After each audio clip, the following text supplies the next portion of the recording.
Donc finalement, vous êtes dans une entreprise, vous venez de recevoir un lot à l'expédition de 5000 pièces.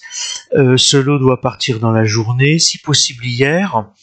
Et avant de l'envoyer, vous allez vous poser la question de savoir si ce lot est conforme au cahier des charges, parce que l'entreprise en aval, elle va aussi contrôler ce lot pour savoir si elle peut l'intégrer dans sa production et si elle ne va pas rencontrer de problème. Donc, compte tenu du fait des délais de temps que vous avez, vous n'allez pas pouvoir travailler sur un recensement, sur la population, mais sur un échantillon, et vous allez vous poser la question de savoir si cet échantillon est représentatif de la population. Alors, si vous avez des grands échantillons, tout d'abord, on va regarder l'écart type et on va réaliser ce qu'on appelle une estimation ponctuelle. Si vous avez un effectif au moins supérieur à 30 et d'autant plus grand, vous pouvez considérer que l'écart type de la population vaut l'écart type de l'échantillon.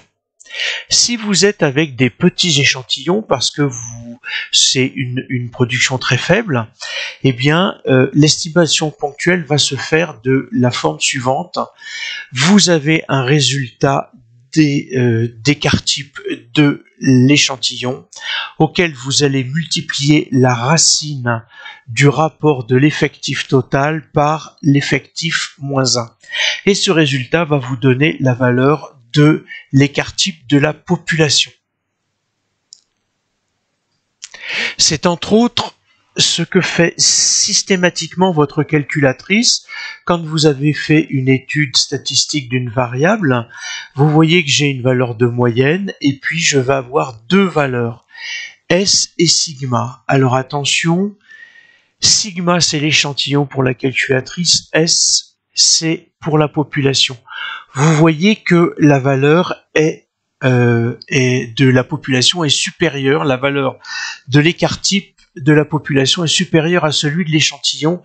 L'effectif est de 30. Ce que je vous propose de faire, c'est de mettre en application cette formule et voir que en prenant 782,91, en multipliant par la racine du rapport de 300 par 299, on devrait avoisiner les 784,21.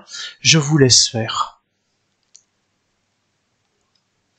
Voilà, donc en ayant pris l'écart type de l'échantillon multiplié par la racine de 300 par 299, eh bien j'obtiens 284,22. Si je regarde à la calculatrice, j'ai 284,218, donc arrondi au centième, j'ai bien le même résultat. Donc voilà comment on va estimer ponctuellement l'écart type.